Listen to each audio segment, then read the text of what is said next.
بسم اللہ الرحمن الرحیم۔ ایک اللہ تبارک و تعالیٰ کے ایسے نبی جنہیں اللہ نے بے مثال طاقت اور قوت سے نوازا تھا، تنہ تنہا، ہتھیاروں سے لیز، ہزاروں سپاہیوں کو دھول چٹانے والے ایک دلیر اور بے خوف نبی جنہوں نے روم کے بادشاہ سے بغاوت کی۔ اس دلیر بندے کو آپ کی بیوی نے ہی کیوں فریب دیا اور پھر اس کا کیا انجام ہوا؟ پیارے دوستو، قدیم زمانے میں فلسطین میں ایک شہر آباد تھا جس کا نام اموزیہ تھا۔ اموزیہ اس وقت یونان کی وسیع سلطنت کا حصہ تھا اور یہاں کے لوگ پتھروں کی بڑی بڑی عمارتیں بنا کر بڑی شان سے رہتے تھے۔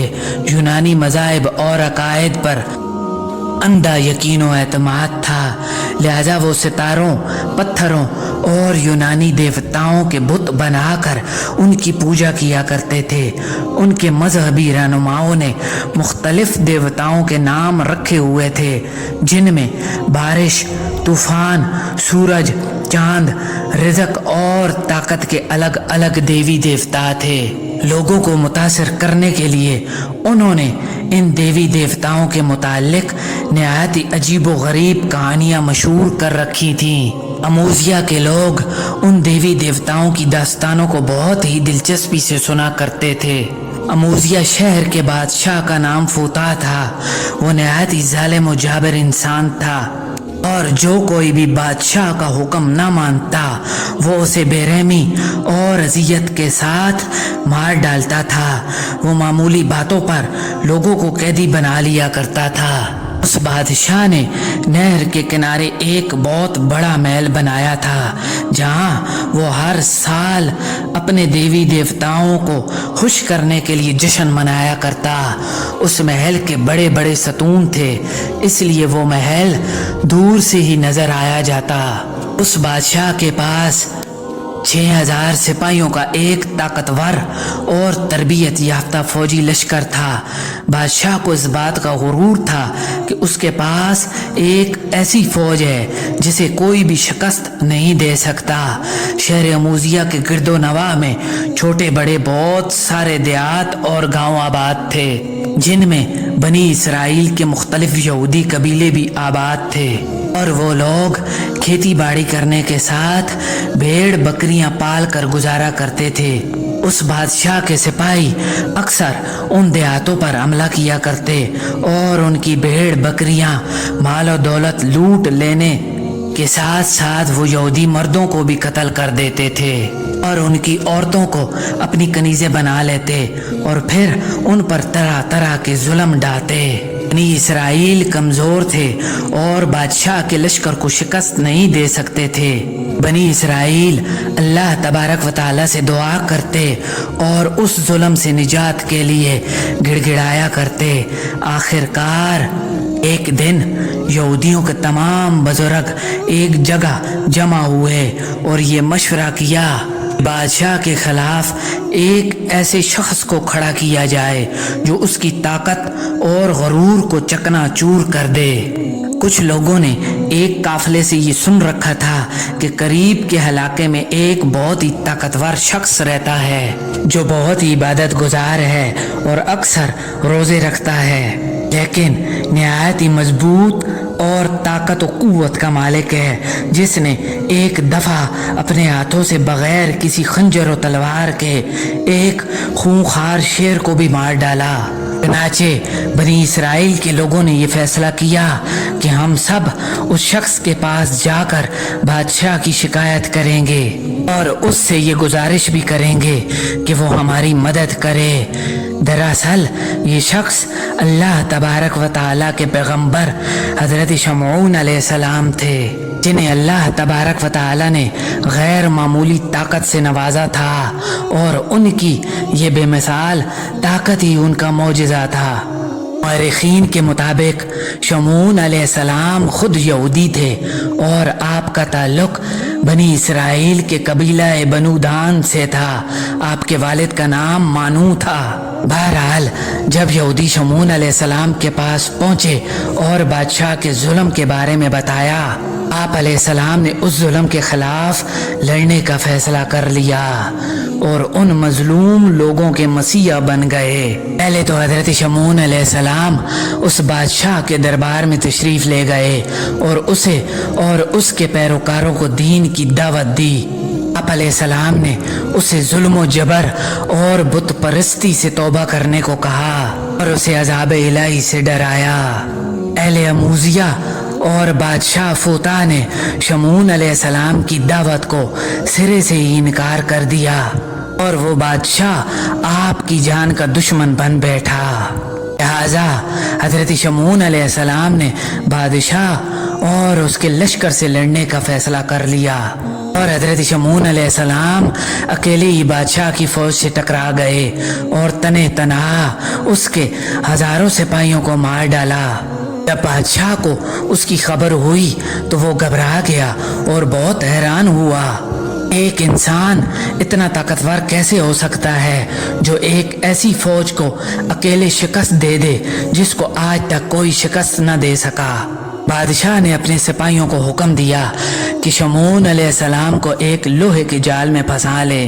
لہٰذا جب دوسری مرتبہ جنگ ہوئی تو سپاہیوں نے حضرت شمعون علیہ السلام کو جال میں پھنسا لیا، لیکن آپ علیہ السلام اس قدر طاقتور تھے کہ آپ علیہ السلام نے اس جال کو بھی توڑ ڈالا۔ پھر آپ علیہ السلام نے بادشاہ اور اس کے سپاہیوں کو خبردار کیا کہ اگر انہوں نے ان لوگوں پر ظلم و ستم بند نہ کیا تو وہ اسی طرح نقصان اٹھاتے رہیں گے اور تباہ و برباد ہو جائیں گے۔ اب شمعون علیہ السلام یہودیوں کے مسیح بن چکے تھے۔ اس پورے علاقے میں آپ کی شہرت عام ہو چکی تھی۔ ہاں کہیں بھی فوتا کے سپاہی ظلم و ستم کرنے جاتے تو آپ علیہ السلام وہاں پہنچ جاتے اور انہیں وہاں سے مار کر بھگا دیتے۔ پیارے دوستو، کہتے ہیں کہ حضرت شمعون علیہ السلام ہر سال تقریباً 4 مہینے برابر اس بادشاہ کی فوج سے لڑتے اور باقی وقت عبادت الہی میں مشغول رہتے۔ حضرت شمعون علیہ السلام کی بیوی نہایت ہی نیک اور پارسا عورت تھی جو آپ کی حمایت کیا کرتی۔ کافروں نے آپس میں مشورہ کیا کہ حضرت شمعون علیہ السلام کی بیوی کو فریب دے کر ہی انہیں شہید کیا جا سکتا ہے۔ لہٰذا آپ علیہ السلام کی غیر حاضری میں بادشاہ اور اموزیہ کا وزیر آپ کی بیوی کے پاس آئے تو بادشاہ کا وزیر آپ کی بیوی سے کہنے لگا کہ بادشاہ فوتا تمہیں اپنی ملکہ بنانا چاہتا ہے اور عیش و عشرت کی زندگی دینا چاہتا ہے، لیکن اس کے لیے میں ایک کام کرنا ہوگا کہ اپنے شوہر شمعون کو کسی بھی طرح سے مارنا ہوگا۔ چنانچہ کافروں کے فریب میں آ کر وہ راضی ہو گئی اور اس کے دل میں دنیا کی لالچ جاگ اٹھی۔ ایک رات آپ علیہ السلام کی بیوی نے سوتے وقت حضرت شمعون علیہ السلام کو ایک زنجیر میں باندھ دیا۔ جب آپ علیہ السلام اٹھے، ہاتھ پاؤں اٹھتے ہی زنجیر ٹوٹ گئی۔ جب اس بات کی خبر بادشاہ کو پہنچی کہ شمعون نے زنجیر کو بھی اپنی طاقت سے توڑ ڈالا، شاہ اموزیہ بولا کہ لوہے کی زنجیر سے کوئی چیز مضبوط نہیں ہوتی۔ کچھ دنوں بعد حضرت شمعون علیہ السلام ایک لڑائی سے واپس آئے تو اپنی بیوی سے باتیں کرنے لگے۔ تب آپ کی بیوی نے آپ کی قوت و طاقت اور لڑائی کی باتیں شروع کر دیں۔ باتوں ہی باتوں میں آپ کی بیوی نے پوچھا کہ اے حضرت، میں نے آپ کو لوہے کی زنجیر میں باندھ کر آزمایا اور آپ نے زنجیر کو بھی توڑ ڈالا، بھلا کوئی ایسی چیز بھی ہے کہ جس سے آپ کو باندھ کر رکھا جا سکے؟ اب حضرت شمعون علیہ السلام نے کہا کہ ہاں، ایک ایسی چیز ہے اور وہ میرے سر کے بال ہیں جن سے اگر مجھے باندھا جائے تو میں انہیں نہیں توڑ سکتا۔ لہٰذا جب رات ہوئی تو حضرت شمعون علیہ السلام سو گئے تو آپ کی بیوی نے آپ کے بالوں کو کاٹ دیا اور ان بالوں کی رسی بنا کر آپ علیہ السلام کے ہاتھ پاؤں کو مضبوطی سے باندھ دیا۔ جب آپ علیہ السلام اٹھے تو اپنی بیوی سے پوچھا کہ مجھے کس نے یوں باندھ رکھا ہے؟ تو بیوی نے کہا کہ میں نے ہی باندھا ہے۔ حضرت شمعون علیہ السلام نے کہا اگر میں ذرا سا بھی ہلوں یا زور لگاؤں تو میرے جسم کی تمام ہڈیاں دھرم برہم ہو جائیں گی، لیکن آپ کی بیوی نے شاہ اموزیہ کو اس بارے میں پہلے ہی خبر دے دی تھی۔ بس اس رات بادشاہ کے سپاہیوں نے آپ کے گھر کو چاروں طرف سے گھیر لیا۔ انہوں نے حضرت شمعون علیہ السلام کی آنکھیں نکال لی اور زبان کاٹ کر انہیں بادشاہ کے دربار میں لے گئے۔ جب انہیں بادشاہ کے سامنے لایا گیا تو اموزیہ کے لوگ یہ منظر دیکھ رہے تھے اور وہاں شدید ہنگامہ مچا ہوا تھا۔ کوئی شخص کہتا کہ اس نے میرے باپ کو مارا ہے، کوئی کہتا کہ یہ میرے بھائی کا قاتل ہے۔ غرض ہر شخص جو وہاں موجود تھا کوئی نہ کوئی دعویٰ کرتا اور سب حضرت شمعون علیہ السلام کے دشمن تھے۔ بادشاہ کے حکم سے شمعون علیہ السلام کے ہاتھ پاؤں توڑ دیے گئے اور انہیں اٹھا کر دریا کے کنارے ڈال دیا گیا۔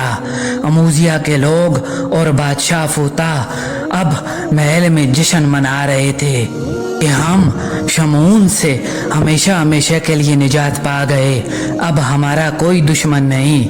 لیکن ادھر حضرت جبرائیل علیہ السلام نے اللہ تبارک و تعالیٰ کے حکم سے حضرت شمعون علیہ السلام کو ہوا پر اٹھا لیا اور آپ کے ہاتھ پاؤں اور جسم کے اعضاء ٹھیک ہونے لگے۔ اب جبرائیل نے آپ علیہ السلام سے کہا اے شمعون اٹھ کر کھڑے ہو جاؤ، اللہ نے تمہیں بہت طاقت اور قوت دے رکھی ہے، جاؤ اور اس ملعون بادشاہ کے محل کا ستون پکڑ کر تمام آثار اور مکانوں کو کھود کر دریا میں ڈال دو۔ اب حضرت شمعون علیہ السلام اللہ تبارک و تعالیٰ کا نام لے کر اٹھے اور اس ملعون کے محل کا ستون پکڑ کر اس ستون کو زمین سے اکھاڑ دیا۔ بادشاہ اموزیہ کے محل میں ایک زلزلہ سا آ گیا اور بادشاہ فوتا اور اس کے پیروکار سب کے سب واصل جہنم ہو گئے۔ اس کام سے فراغت پانے کے بعد حضرت شمعون علیہ السلام جب اپنے گھر کی طرف روانہ ہوئے، گھر پہنچنے کے بعد اپنی بیوی کو دیکھا تو یہ ارادہ کیا کہ اسے قتل کر دے، لیکن جبرائیل علیہ السلام نے اللہ تبارک و تعالیٰ کے حکم سے کہا کہ اے شمعون، اللہ فرماتا ہے کہ تم اپنی بیوی کو قتل نہ کرو اور نہ ہی کسی طرح کی اذیت یا سزا دو، کیونکہ اس نے نادانی سے یہ سب کچھ کیا اور عورت تو ناقص العقل ہوتی ہے۔ بس شاہ اموزیہ کے تخت و بادشاہت میں دی ہوئی لالچ میں آ کر اس نے یہ سب کچھ کیا تھا، لیکن اب اس نے توبہ کر لی ہے اور ندامت کے آنسو بہائے ہیں۔ بس تم اپنی بیوی کی غلطی کو معاف کر دو اور اس کے ساتھ پیار اور محبت سے رہو۔ پیارے دوستو، امید ہے آپ کو ہماری آج کی ویڈیو ضرور پسند آئی ہوگی۔ ویڈیو کو لائک اور شیئر ضرور کیجیے گا۔ مزید اس طرح کی معلوماتی اور اسلامک ویڈیو دیکھنے کے لیے ہمارے چینل اسلامک لائٹ کو ضرور سبسکرائب کیجیے۔ ملتے ہیں ایک نئی ویڈیو کے ساتھ۔ اللہ نگہبان۔